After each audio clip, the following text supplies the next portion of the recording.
Equality versus Equity? equity. Yes. So I'll ask that. Okay. Good morning, Pioneers. I'm Joaquin Davila here with head girls basketball coach Ryan Foster. Mr. Foster, what does Black History Month mean to you? Black History Month, to me, really makes me grateful for the chance for someone who looks like me to work with kids who both look like me and who don't look like me.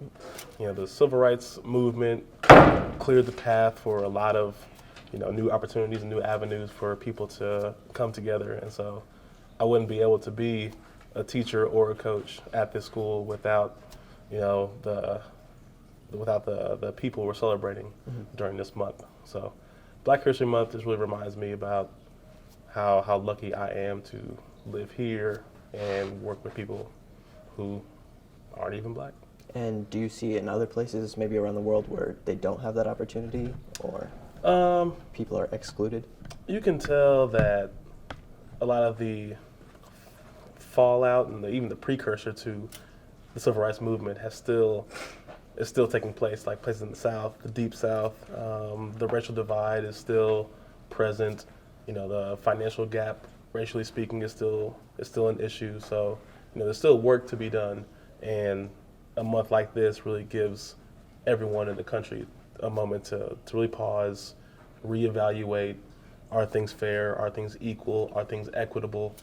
And are all people of color able to be successful and happy in anywhere in our country? Equality versus equity. What is that? If things are truly equal, then everyone gets the same thing in the same amount, at the same access point. It is just literally copies of, whether it's money or food or job opportunities or whatever it is. If things are truly equal, then it's the same for everyone. Where equity means, there are certain things that people have an easier advantage to obtain or easier access to. And so for those that are behind the 8 ball, or those that are less fortunate, or those that are even put in a different category, whether it's race or ability or economic status, some people need more support or more assistance or a more open avenue to access whatever the opportunity is. So when it comes to things like just in school, for example, you're trying to obtain an education, you want to learn something, and there are kids who have a wide variety of just mental and cognitive ability. So someone who is less capable from a disability of some sort, they might need more support to reach a source of information that somebody else can get easier. If a kid reads well versus a kid who doesn't read well, we want them both to be able to finish this novel. So the kid who's behind the curve, he might need some more support to have an equitable chance to be successful. And when it comes to people of color versus people that are not, there are different issues that have kind of been a problem in this country for decades. So providing support for those less fortunate or those that aren't set up the same way need to be supported however they need to be supported, if that makes sense. So instead of just throwing a Band-Aid on everyone, we need to figure out what it is they need. Exactly. Get to the root of every problem, because each problem is unique. But if we solve each problem how it needs to be solved, some need more solutions than others, but there's a solution for everything. There's a solution for everything. Exactly. All right, and can we talk about how we can get the community more involved in Black History Month? That's a good question. The real question is, what do we want this community to look like? I was drawn to Leavenworth High School because it has such a diverse population. We've got a lot of Black kids, white kids, Hispanic kids, foreign exchange students. Like, there's so many blends of students here.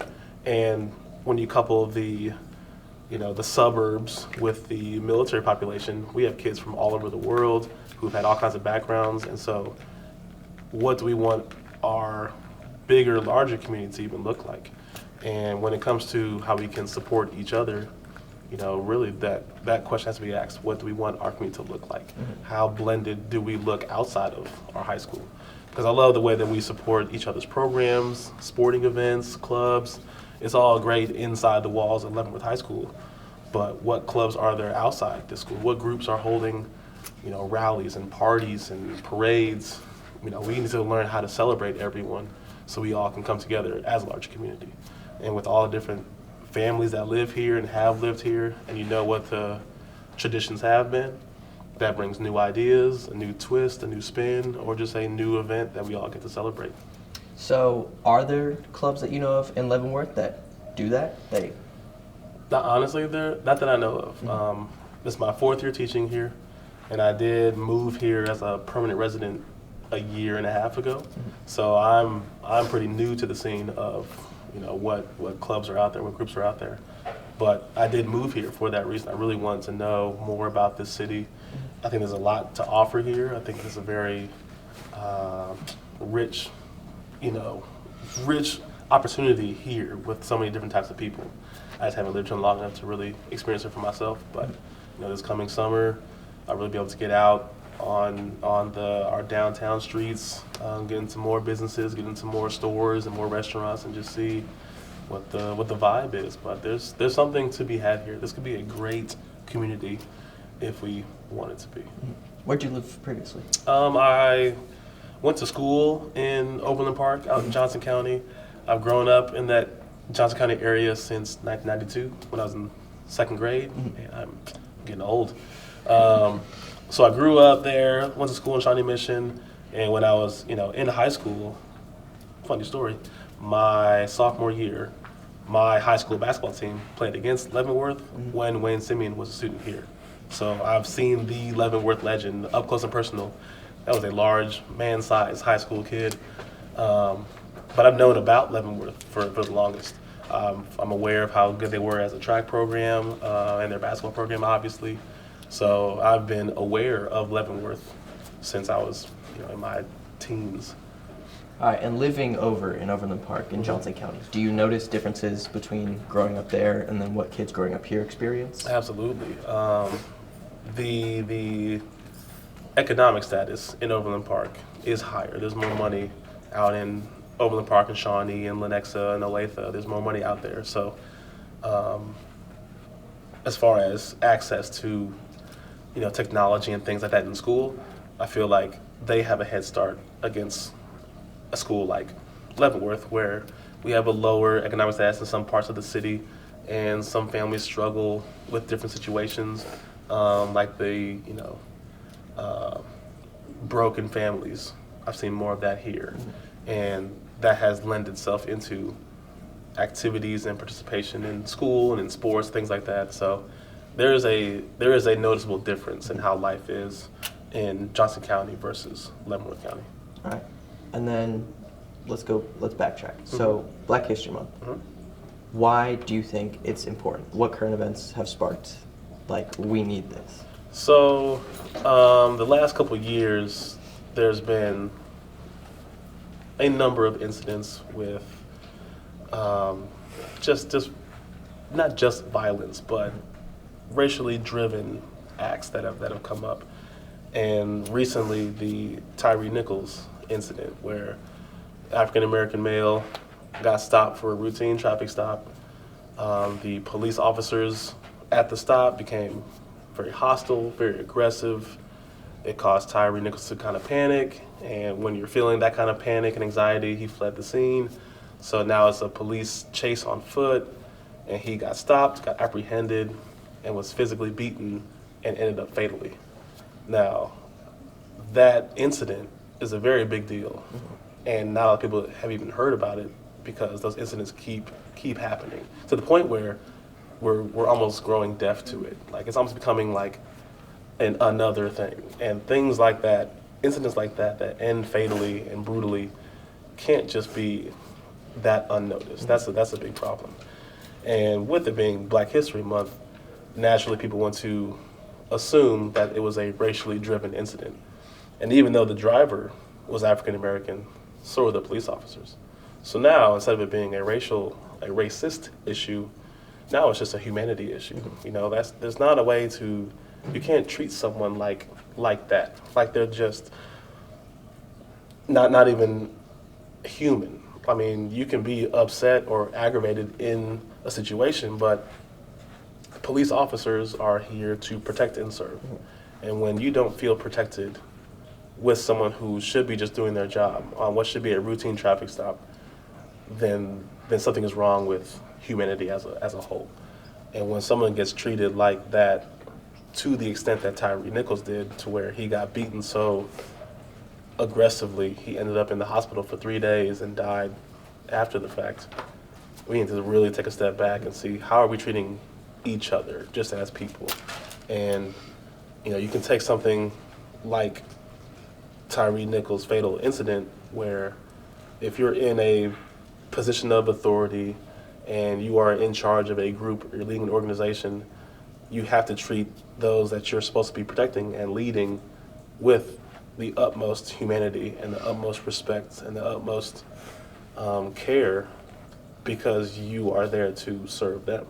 And if you're having just the worst of days, you can't take it out on somebody else. So I don't know what those officers, what led to their over-aggression, but that's just not how we can treat people. And so, this month of February, we're celebrating the likes of Martin Luther King and the things that he did to preach and teach about how we should treat each other with love and care and respect. Tyree Nichols' incident really put a light on that. That's not how you treat people. You treat people well, you treat them with love and care, and everything else will take care of itself.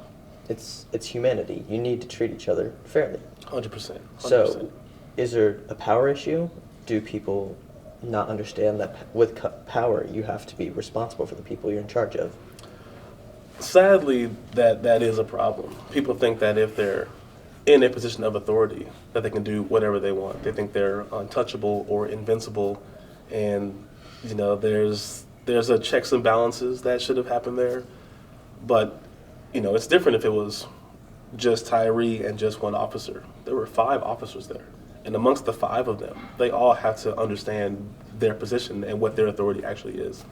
And when you have a 5-on-1, why are 5 people beating a man to death? And why couldn't someone of the 5 back somebody off or hold somebody back or tell someone this is not what we do, it's not how we do things? Somebody in that organization, in that group, needed to be a better leader, because anyone in a position of authority has a lot of power to do a lot of good as well as do a lot of harm. And talking to our students and athletes here, we can't wait to see you become leaders of your organizations, run your businesses, become CEOs, or those that are going into being a police officer or a firefighter or join the military. Like you will have a big power with your new position. And I hope our teachers here and our coaches here are really teaching them how to be a leader and use your power of authority for good and not for evil. So how does that start? From the teachers, teaching and growing up, but does it also come from family background, that sort of stuff? You would like to think that their family background and what they're doing at home, they're being taught the right lessons. But I have to remove myself from that arena. I'm not living at home with these kids. I don't see what they do at home and what their parents do. They have every right to treat their kids or raise their kids how they see fit. But here, as an educator, it really is our duty to lead by example, for one, and just teach kids how to be a leader. Teach them responsibility, teach them accountability, and show that if you can become a leader in our small world here at this high school, the way you are as a team captain and the way you are as the Stuco president and the way you are as the head of whatever group it is, hopefully you have learned through your experience how it could feel to be treated poorly and how it feels to be treated well. And if you understand how to treat people in your teens, late teens, going on 18, 19, 20, you are much better prepared for college and beyond. So as a teacher and as a coach, I take a lot of pride in really trying to show my athletes how much I care about them as people, how much I respect them as individuals, and how much I want to show them the right way to do things and the right way to work with people so that they can become better leaders when they leave Leavenworth High School.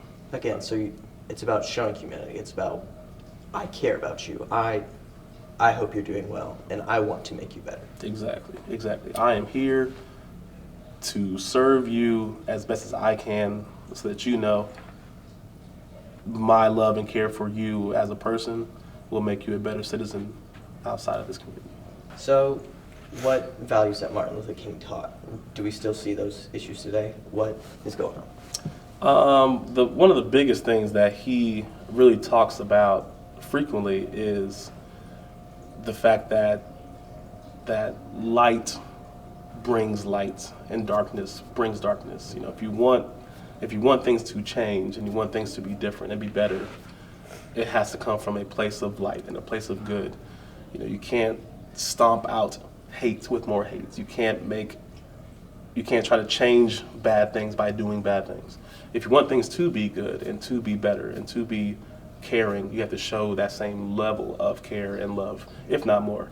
So anytime that there's a darkness forming, if something bad has happened with yourself, with your kids, with your class, with your team, you can't come in angry and mean to squash out something that's bad.